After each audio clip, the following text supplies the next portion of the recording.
Carbon and its compound का जो हमने पार्ट 1 किया था, अच्छे से पढ़ा होगा, अच्छे से उसको समझा होगा। आज हम पार्ट 2 से शुरू करेंगे बच्चों। और ये हैं हमारे लर्निंग ऑब्जेक्टिव्स जो हम इस पार्ट में सीखेंगे। सबसे पहले हम जानेंगे कि समजातीय श्रेणी क्या होती है, कार्बन यौगिकों के कुछ प्रकार्यात्मक समूहों के बारे में, फंक्शनल ग्रुप्स के बारे में जानेंगे, कार्बन यौगिकों की नाम पद्धति, नॉमेनक्लेचर क्या होता है। शुरू करते हैं हम अपना फर्स्ट टॉपिक से। यहाँ पर स्क्रीन पे आपको कुछ देख के याद आ रहा होगा लास्ट वीडियो से, अगर हम इसको कनेक्ट करें पार्ट 1 से, तो ये कैसी संरचना है, मीथेन की संरचना है। और आपको ये भी ध्यान होगा बच्चों कि हमने पिछली बार संतृप्त और असंतृप्त कार्बन यौगिकों की बात की थी। तो मैंने आपको बताया था कि संतृप्त जो हमारे कार्बन यौगिक होते हैं उनको हम एल्केन कहते हैं। तो अब हम एल्केन्स को लिखेंगे, उनका नाम लिखेंगे। हम 6 कार्बन तक एल्केन श्रृंखला बनाएंगे। एक श्रृंखला बन जाएगी, पूरी सीरीज बन जाएगी। और उसके लिए देखिए हमारे पास सामने आपको दिखाई दे रहा है कि एक हमने जनरल फॉर्मूला लिखा हुआ है, CnH2n+2। यहाँ पर आप n को 1 2 3 पुट करते जाएंगे और आपके सामने फॉर्मूला बन जाएगा। जैसे जब हम C के n के स्थान पर 1 पुट कर रहे हैं तो हमें फॉर्मूला मिल गया CH4, जो कि है हमारा मीथेन। इसका नाम है मीथेन। n के स्थान पर जनरल फॉर्मूला में अगर आप 2 लिखेंगे तो आपको क्या मिलेगा, एथेन। एक फॉर्मूला है C2H6 और संरचना इस प्रकार होगी। अब बच्चों आपको यहाँ पर एक इम्पॉर्टेंट बात मैं ये बताना चाहती हूँ कि आपने ये जो इनके रूट जो नेम है वो याद रखने हैं बच्चों। जैसे आपने देखा कि जब एक कार्बन है हमारे पास तो हमारा जो रूट वर्ड है वो क्या है, एन। जब हमारे पास एक है फॉर्मूले में, जब हम एन एक पुट कर रहे हैं यानी कार्बन की संख्या जो है, इसको हम एन ना कह के सी कह देते हैं, बल्कि कार्बन की संख्या यदि एक है तो हमारा रूट वर्ड है METH। और जब हमारे पास कार्बन की संख्या जो है वो 2 हो जाएगी, जैसा कि एथेन में है, तो रूट वर्ड हो जाएगा आपका ETH। जब कार्बन की संख्या 3 हो जाएगी तो हमारा रूट वर्ड हो जाएगा PROP। जब कार्बन की संख्या 4 हो जाएगी तो हमारा रूट वर्ड हो जाएगा बच्चों BUT। और जब हमारे पास कार्बन की संख्या 5 है तो रूट वर्ड हो जाएगा आपका PENT। और जब कार्बन की संख्या 6 है तो रूट वर्ड आपका होगा हेक्स। ये अगर आप 6 जो कार्बन की संख्या को याद कर लेंगे तो श्रृंखला बनाना आपके लिए बिल्कुल आसान हो जाएगा। अब जैसे यहाँ पे देखिए आप, प्रोपेन। अब कार्बन की संख्या यहाँ पर कितनी है, 3। और हाइड्रोजन की संख्या कितनी हो जाएगी, अब आप वही फॉर्मूला लगाएंगे, CnH2n+2 आ गया C3H8। और इस तरह उसका संरचना बनेगी। लेकिन अगर एग्जाम में आपको उल्टा मिल जाए, यानी कि आपको संरचना बनी हुई मिले और आपसे पूछा जाए कि उसका फॉर्मूला लिखिए आप, तो भी आपको आना चाहिए। अगर मान लो एग्जाम में आपको इस तरह की संरचना बनी हुई मिल जाए तो आप कैसे निकाल पाएंगे कि इसका क्या फॉर्मूला है, तो वो भी आप सीखिए अब इसी समय। कैसे लिखेंगे हम इसको, ये हमारा हो गया कार्बन 1 2 3। अब 3 कार्बन के लिए मैंने आपको बताया था कि हमारा रूट वर्ड यानी मूल शब्द क्या था, प्रो। और जब हम एल्केन श्रृंखला की बात करें, देखिए यहाँ पर नाम में ही क्या है हमारे पास, एल्केन। एल्केन श्रृंखला की बात करें तो हमारा जो सफिक्स होगा वो क्या होगा, ANE। तो यहाँ पर आप देख रहे हैं कि सारे एकल आबंध हैं, तो हमारे पास हम क्या लिखेंगे, ANE। इसी तरह आप कितनी भी कार्बन की संख्या हो उसका नाम लिख सकते हैं। अगला जैसे आ गया आपके सामने ब्यूटेन। अब ब्यूटेन आप पहले भी पढ़ चुके हैं पार्ट 1 में, जब हमने संरचनात्मक समावयन की बात की थी तो हमने ब्यूटेन का एग्जाम्पल लिया था और हमने इसकी 2 संरचनाओं का भी निर्माण किया था। 2 संरचनाएं बनाई थी, शाखित संरचना और बिल्कुल सीधी संरचना।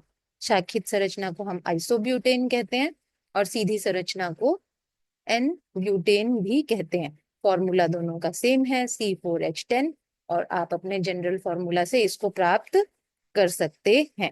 तो दोबारा से ये टॉपिक भी आ गया आपके सामने कि संरचनात्मक समावयन क्या होते हैं बच्चों। तो इस प्रकार आपको ये ब्यूटेन का फॉर्मूला पता चल गया। अब आप मुझे एक काम करके बताइए कि आप एक पेंटेन का फॉर्मूला स्वयं लिखेंगे। पेंटेन और हेक्सेन दोनों फॉर्मूले आप कॉपी में जरूर लिखेंगे बच्चों, फॉर्मूला भी उनका स्ट्रक्चर भी। अब आ गया हमारे पास साइक्लोहेक्सेन।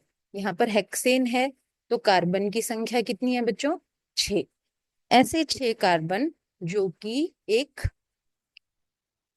वलय रूपी संरचना में आपस में जुड़े हुए हैं, उसको हम कहेंगे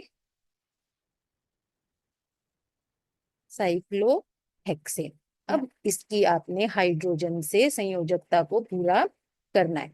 यहाँ पर आप हर स्थान पर हाइड्रोजन लगाते जाएंगे और इसकी संयोजकता को पूरा कर देंगे। इधर भी 2 हाइड्रोजन आ जाएंगे, इधर भी 2। तो इस प्रकार आपके पास साइक्लोहेक्सेन की संरचना बन जाएगी। हाइड्रोजन, ये जो मैंने लाइंस लगाई हैं यहाँ पर हम हाइड्रोजन लिखेंगे। तो कितने हाइड्रोजन आ गए आपके पास? 1 2 3 4 5 6 7 8 9 10 11 12। आपके पास H12 आ गए। और इलेक्ट्रॉन बिंदु संरचना बनानी है तो आप ये भी याद रखें कि एक लाइन जो है वो 2 इलेक्ट्रॉन्स को शो कर रही है। तो इसी तरह आप इसको बना सकते हैं। सारा रासायनिक सूत्र आ गया हमारे पास, और हमारे पास ये इलेक्ट्रॉन बिंदु संरचना भी बन जाएगी। पेंटेन की संरचना आप बना सकते हैं, बहुत इजी है। 5 कार्बन जो कंपाउंड है उसको ही हम पेंटेन कहेंगे, जहां पर सभी कार्बन जो हैं एकल आबंध से जुड़े हुए हैं।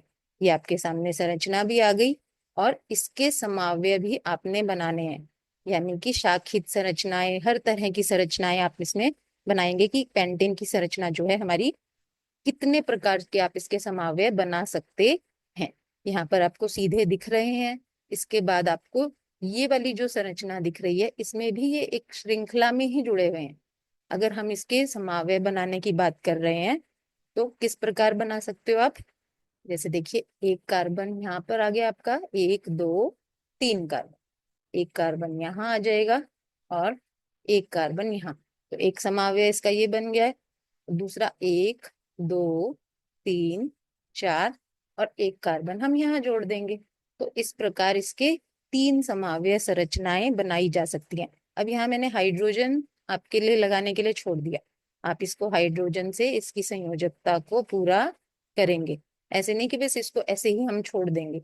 जहां पर भी हमने कार्बन लगाया है उसकी संयोजकता 4 हमेशा हमने काउंट करनी है। अगर आप उसकी संयोजकता को काउंट कर पा रहे हैं तो आपका जो फॉर्मूला लिखा जाएगा वो सही लिखा जाएगा हर कार्बन के साथ, चाहे यहाँ पर हो चाहे यहाँ पर। तो दोनों में ही इस तरह से हम संयोजकता को पूरा करेंगे। दोनों तरह से आप इनको समझें बच्चों। अगर आपके पास फॉर्मूला है तो आपको संरचना बनानी आनी चाहिए, और संरचना है तो हम उससे फॉर्मूला भी बना सकें, क्योंकि पेपर में दोनों तरह से आपसे पूछा जाएगा। और इस तरह का जब हम इनका नामांकन करते हैं बच्चों, इसको हम कहते हैं IUPAC नाम। IUPAC का पूरा नाम है international union for applied and pure chemistry. तो इस तरह से आप इनको IUPAC नेम्स कहते हैं या नॉमेनक्लेचर कहते हैं। अब आप देख पा रहे हैं आपके सामने जो संरचना है उसमें कार्बन जो है 2 युग्म इलेक्ट्रॉन की साझेदारी कर रहा है, यानी ये असंतृप्त हाइड्रोकार्बन हमारे शुरू हो गए। और पहला ही जो, अब देखिए, डबल बॉन्ड है, द्विआबंध है। तो द्विआबंध जो कार्बन के बीच में बनेगा तो आप ये समझ सकते हैं कि मीथेन वाली तो कोई संरचना हमारे पास नहीं आएगी। मीथेन में एक ही कार्बन होता है। हमारा सेकंड वर्ड जो था, कार्बन की संख्या जब 2 हो गई तो क्या हो रहा था? हमारा रूट वर्ड याद रखना आपने, ETH। ठीक है। अब आप देखिए कि 2 कार्बन के बीच में जब ये संरचना बन रही है, क्योंकि एक कार्बन में तो पॉसिबल ही नहीं है बच्चों, 2 कार्बन तो चाहिए। तो हमारा एल्कीन श्रृंखला का पहला सदस्य क्या होगा? ईथीन। क्या होगा, इथीन। इसकी संयोजकता पूरी करते हैं अब हम। H, एक H इधर आ गया हमारा। आप 4 लाइंस काउंट करके इसको बिल्कुल आसानी से लिख सकते हैं। 1 2 3 4। इधर से काउंट करेंगे दूसरे कार्बन के लिए तो भी आप काउंट कर सकते हैं, 1 2 3 4। तो ये हमारी इथीन, इसका जो रूट वर्ड है वो तो हमारा ETH ही है।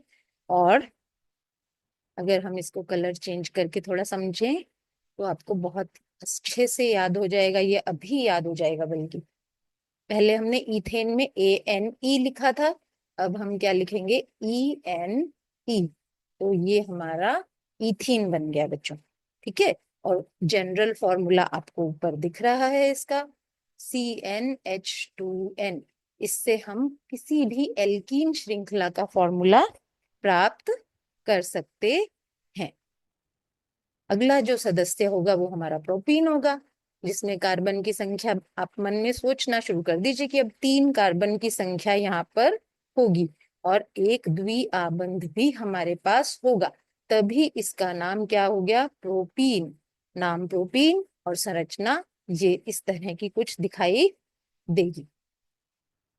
और ये जो अगला हमें दिख रहा है इसमें कार्बन गिनिया, 1 2 3 4। तो नाम क्या हो जाएगा, रूट वर्ड आपने याद रखना है, ब्यूट। तो ब्यूटीन, एक डबल बॉन्ड आ गया, एक द्विआबंध आ गया, तो इसका नाम क्या हो जाएगा, ब्यूटीन। आपके सामने आ गया इसका नाम। और इसी तरह अब आप पेंटीन और हेक्सीन की भी संरचना अपनी कॉपी में जरूर ड्रॉ करें, डबल डबल बॉन्ड के साथ, द्विआबंध के साथ। तो अगली श्रृंखला हमारे पास है जो वो है त्रिआबंध वाली, जिसमें कि कार्बन और कार्बन के बीच में ही त्रिआबंध होगा। हाइड्रोजन के साथ तो कार्बन त्रिआबंध नहीं बनाएगा। तो जब एक त्रिआबंध यहाँ पर आपको दिख रहा है तो हमारा जो रूट वर्ड पहला क्या था, 2 कार्बन है यहाँ पर। आपको फॉर्मूला लिखना बहुत इजी हो जाएगा अगर आप वो 5 6 रूट वर्ड्स याद कर लेंगे। तो यहाँ पे 2 कार्बन है, रूट वर्ड हमारा क्या है, ETH। ओके। अब आपके यहाँ पे ट्रिपल बॉन्ड दिख रहा है, त्रिआबंध दिख रहा है, तो इसके बाद हम क्या लगाएंगे, YNE। नाम हो गया इसका इथाइन। क्या नाम हो गया, इथाइन। तो आपके पास जनरल फॉर्मूला फिर आ रहा है। देखिए यहाँ पे हम इथाइन का फॉर्मूला बना के देखें अगर, तो अगर यहाँ पर आप N के स्थान पर 1 रखेंगे तो आपको ये फॉर्मूला मिल जाएगा, C2H2। इस तरह का फॉर्मूला आपको मिलेगा जरूर। और आप इसी तरह N की जगह 2 रख के देखिए, 3 रख के देखिए, तो आपको इस श्रृंखला के अगले सदस्य भी मिल जाएंगे। जैसे अगला सदस्य क्या होगा, इथाइन, C2H2 इथाइन पहला सदस्य। अगला सदस्य क्या होगा, प्रोपाइन, देन ब्यूटाइन। इस तरह से ये श्रृंखला बनती जाएगी। तो जब ये एक जैसे सदस्य हैं तो इनके गुण भी कुछ कुछ आपस में मिलेंगे, सभी गुण इनके आपस में मिलेंगे। और आप ये भी देख पा रहे होंगे बच्चों कि इनमें कुछ ना कुछ समानता आपको दिख रही है। इनमें आपको एक पर्टिकुलर जो ग्रुप है उसी का ही अंतर है। परिभाषा आ गई आपके सामने, यौगिकों की ऐसी श्रृंखला जिनमें लगातार आने वाले यौगिकों में एक CH2 इकाई का अंतर होता है। अब ये भी देख लेते हैं कि हम CH2 इकाई का अंतर कैसे है। यहाँ पर आप देख ही सकते हैं, सिंपल आपने माइनस करना है। जैसे हम घटाते हैं किसी चीज को, तो यहाँ पर आप देखिए कि हमारे पास क्या है, C2H6। और फर्स्ट हमारा सदस्य था CH4। अगर हम इसको घटा ही दें तो यहाँ से आपके पास H कितने घट बच जाएंगे, 6 में से 4 गए 2, और कार्बन 1। यानी कि हर सदस्य में आपस में CH2 इकाई का अंतर है। और परमाणु द्रव्यमान के रूप में देखें तो हम कितने का अंतर मिलेगा, फिर देखिए कार्बन का परमाणु द्रव्यमान कितना है, 12। और हाइड्रोजन का जो परमाणु द्रव्यमान है वो क्या है, 1। तो यहाँ पे 2 हाइड्रोजन है तो 2। यानी कि हर आपस में जो भी श्रृंखला में यौगिक हैं उनमें परमाणु द्रव्यमान 14 इकाई का अंतर है। ये बातें आपने याद रखनी है, बहुत इंपॉर्टेंट क्वेश्चन है बच्चों की। समजातीय श्रेणी क्या होती है, हमने 3 समजातीय श्रेणियां अभी पढ़ ली। कौन कौन सी? एल्केन श्रृंखला, एल्कीन श्रृंखला और एल्काइन श्रृंखला। अब कार्बन जो है वो सिर्फ एकल आबंध, द्विआबंध, त्रिआबंध नहीं बना रहा, वो और भी बहुत सारे जो अन्य तत्वों के साथ भी वो यौगिक बनाता है। तो हम देखेंगे कि कार्बन जो है किस प्रकार अन्य तत्वों के साथ भी यौगिक बनाने की क्षमता रखता है। यहाँ पर आप बहुत सारे देख सकते हैं कि बहुत सारे तत्व जो हैं कार्बन की तरफ बढ़ते जा रहे हैं और वो कह रहे हैं कि हम भी आपके साथ दोस्ती करेंगे। तो ऐसे समूह, ऐसे जो तत्व हैं, इनको हम पहले तो क्या बोलते हैं? देखिए, जो हाइड्रोजन को प्रतिस्थापित करके और यौगिक बनाएंगे उनको हम विषम परमाणु बोलते हैं। जैसे आप देख रहे हैं पहले में क्लोरीन, ब्रोमीन, ये ऑक्सीजन और हाइड्रोजन, इस तरह से ये जो है एक हाइड्रोजन को हटा के, किसी भी एल्केन श्रृंखला में एक हाइड्रोजन को हटा के ये अब जुड़ जाते हैं और एक नया प्रक्रियात्मक समूह बना देते हैं। जैसे क्लोरो, ब्रोमो, एल्कोहल, फिर उसके बाद एल्डिहाइड, फिर कीटोन और फिर कार्बोक्सिलिक समूह। अभी आपको लग रहा होगा कि ये तो बहुत सारे नाम एक साथ बोल दिए मैडम ने, लेकिन हम इनको धीरे धीरे समझते हैं कि किस प्रकार से कार्बन के साथ जुड़ते हैं, यानी एक हाइड्रोजन को हटा के किस प्रकार से ये जुड़ जाते हैं और एक नई संरचना बनाते हैं। यहाँ पे देखिए, सबसे पहला जो समूह हमारे पास आ रहा है वो क्या है? क्लोरीन या ब्रोमीन। तो ये हेलोजन समूह के सदस्य हैं बच्चों। क्लोरीन और ब्रोमीन जो हैं दोनों हेलोजन समूह के सदस्य हैं। और जब ये संरचना बनाएंगे तो किस प्रकार की संरचना बनाएंगे? इस तरह से एक हाइड्रोजन को हटाया और इसका नाम हो जाएगा क्लोरोमीथेन। नाम क्या हो जाएगा इसका? क्लोरोमीथेन, क्योंकि एक कार्बन है तो मीथेन, और एक हाइड्रोजन को हटा दिया तो इसका नाम हो गया क्लोरोमीथेन। आगे देखते हैं हम कि ऑक्सीजन जो है वो बहुत सारे यौगिक बनाएगा। ऑक्सीजन जब एक हाइड्रोजन को रिप्लेस करता है, हटाता है, तो वो बहुत अलग अलग तरह के यौगिक बनाता है। जैसे आप पहला ही एग्जाम्पल देखिए यहाँ पे एल्कोहल में, पहला एल्कोहल है और समूह का नाम हमारा क्या है? OH। एक OH से एक हाइड्रोजन जो है वो उसको रिप्लेस कर देगा। जैसे यहाँ पर आपको दो कार्बन दिखाई दे रहे हैं, दो कार्बन आपको दिखाई दे रहे हैं, तो नाम क्या हुआ? पहले तो दो कार्बन का नाम हम सोचेंगे, क्या है? इथेन। इथेन हमारा नाम था। और अब एक हाइड्रोजन को हटा के OH ने उसको प्रतिस्थापित कर दिया, तो नाम हो जाता है बच्चों इथेनॉल। क्या नाम हो जाएगा? इथेनॉल। यहाँ पर आप देख पा रहे हैं OL से इसको हम बदल देंगे। शुरू वाला नाम में आप देखिए दो कार्बन ETH, वही आपने याद रखना है। ठीक है। नेक्स्ट जो हमारा समूह है उसका नाम है बच्चों एल्डिहाइड समूह।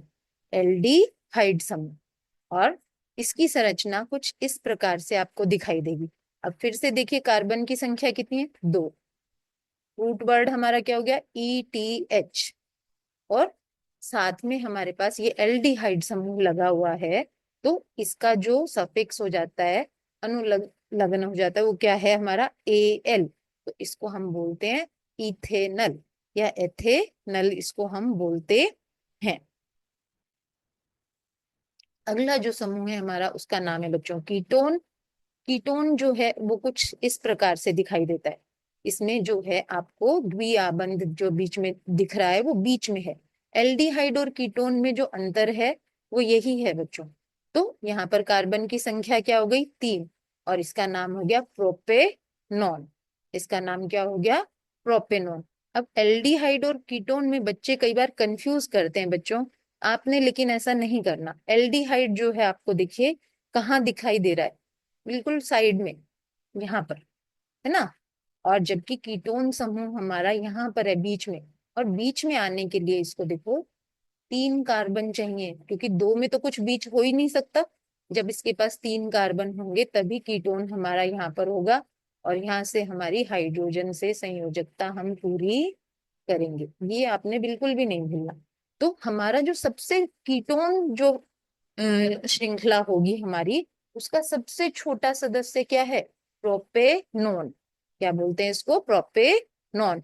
ये भी एक question exam point of view से थोड़ा इंपॉर्टेंट है, तो आप इस चीज का ध्यान रखें कि एल्डिहाइड समूह में और कीटोन समूह में क्या अंतर है।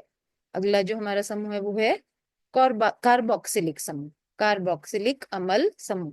और इसमें जो हमारा सूत्र जुड़ेगा वो है COOH, इस तरह से। तो एक सदस्य आप इसका देख सकते हैं, यहाँ पर आपके सामने फॉर्मूला आ गया। कार्बन की संख्या गिनेंगे, सबसे पहला हमारा पॉइंट यही होगा, जब भी हम नाम लिखना शुरू करेंगे किसी यौगिक का, तो आपने कार्बन की संख्या देखनी है बच्चों। कार्बन की संख्या यहाँ पे है 3। कार्बन की संख्या 3 के लिए रूट वर्ड याद करिए, प्रोप। प्रोप आ गया आपके पास है, तो इसका नाम हो जाएगा हमारा प्रोपेनोइक। जहां पर जो सफिक्स लग रहा है हमारा OIC, ई हटा दिया मैंने प्रोपेन में से, और OIC, तो प्रोपेनोइक। इनको अम्ल कहते हैं, दुर्बल अम्ल होते हैं बच्चों। तो ये हो गया आपका प्रोपेनाइक एसिड या प्रोपेनाइक अम्ल। ओके, तो इस तरह ये सारे के सारे आपने समूह जो है, प्रक्रियात्मक समूह जो है, अच्छी तरह से ये इनको याद करना है। और इनके जो सफिक्स हैं बच्चों, ये आपको जरूर याद होने चाहिए कि अल्कोहल में हम OL से बदल देंगे, एल्डिहाइड में AL, और कीटोन में ONE।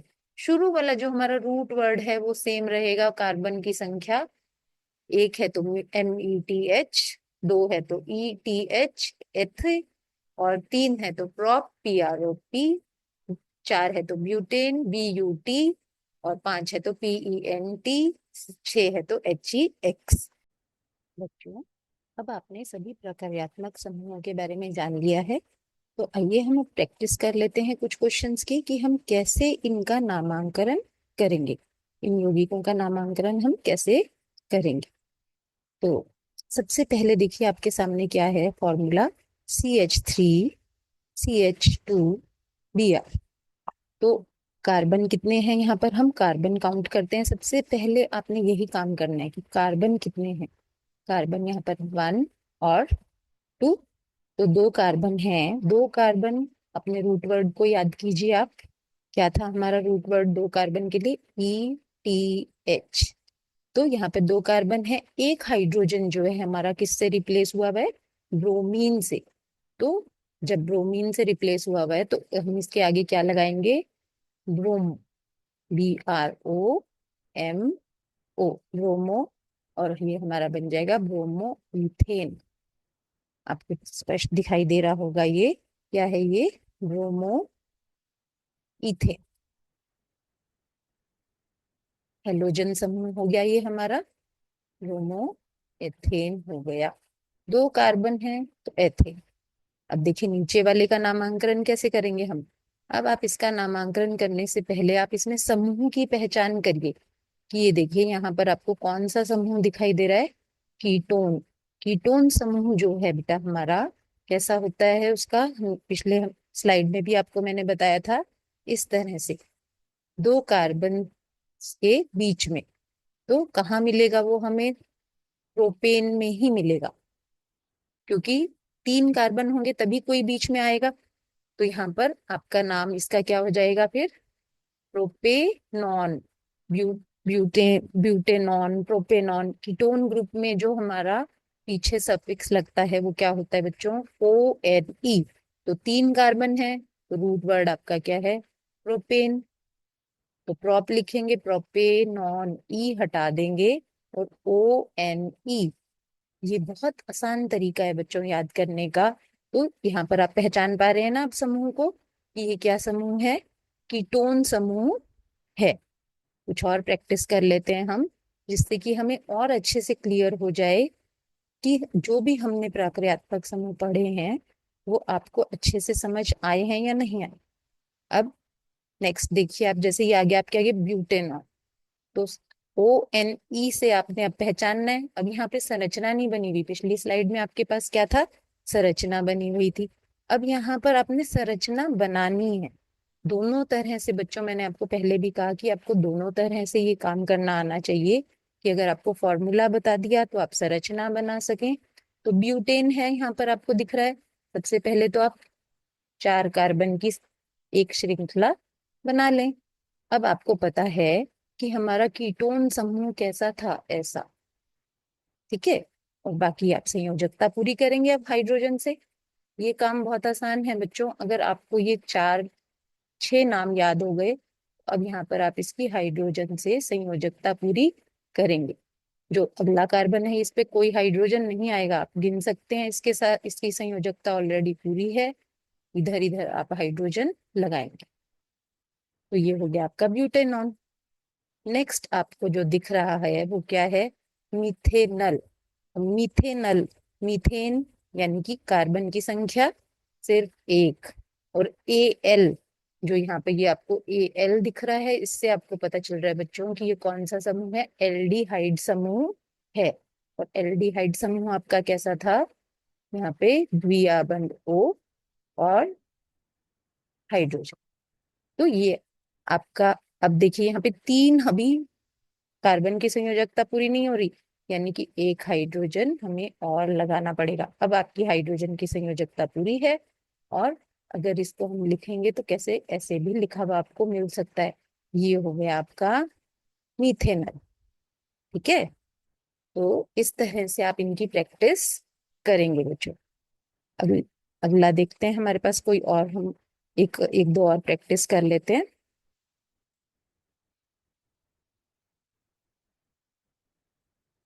एथेनाइक अम्ल, ये तो बहुत आसान है। एथेनाइक, कार्बन की संख्या सबसे पहले 2। कार्बन की संख्या 2। इथेन में कितने कार्बन थे बच्चों? 2 कार्बन थे। तो 2 कार्बन की एक वो बनाएंगे श्रृंखला हम, सीरीज, वो यौगिक जो है उसमें 2 कार्बन है। और अब ओ आई सी, एथेनाइक, इजी तरीका है इंग्लिश में याद करने का। इथेन में ई को हमने ओ आई सी से जब रिप्लेस किया तो एथेनाइक अम्ल बना। और उसका हमारे पास क्या था? डबल बॉन्ड O और एक OH। और इस कार्बन की हम संयोजकता हाइड्रोजन से पूरी कर देंगे। ये आपका हो गया एथेनाइक अम्ल। जहां मैं ये ऐसे लाइंस लगा रही हूँ, वहां आप जब लिखेंगे बच्चों, यहाँ पे हाइड्रोजन जरूर लगाएं आप। और इसको आप ऐसा भी लिखा हुआ देखेंगे, CH3COOH। तो ये है बच्चों आपका एथेनाइक अम्ल। तो इस तरह आप वैसे तो सभी श्रृंखलाएं बना के देखें, कार्बोक्सिलिक श्रृंखला, एल्डिहाइड श्रृंखला, जिससे आपको सभी नाम याद हो जाएंगे। और बहुत ज्यादा समय आपको नहीं लगेगा इसमें, तो आप ये जरूर करें। तो जो हमने पढ़ा इस पार्ट में उसकी समरी इस प्रकार है। यहाँ पर आपको सभी यौगिकों के नाम तथा प्रक्रियात्मक समूह दिखाई दे रहे हैं। इस स्लाइड को आप अच्छे से याद करेंगे बच्चों। इसके बाद कुछ होमवर्क के क्वेश्चन हैं आपके लिए। आप इनकी संरचना अपनी नोटबुक में जरूर बनाएं और आप मेरे साथ भी शेयर कर सकते हैं या अपने टीचर को दिखा सकते हैं। अब तक हमने जो सीखा उस पर आधारित ये 3 प्रश्न हैं आपके लिए। प्रश्न 1, प्रश्न 2, प्रश्न 3। थैंक यू वेरी मच बच्चों।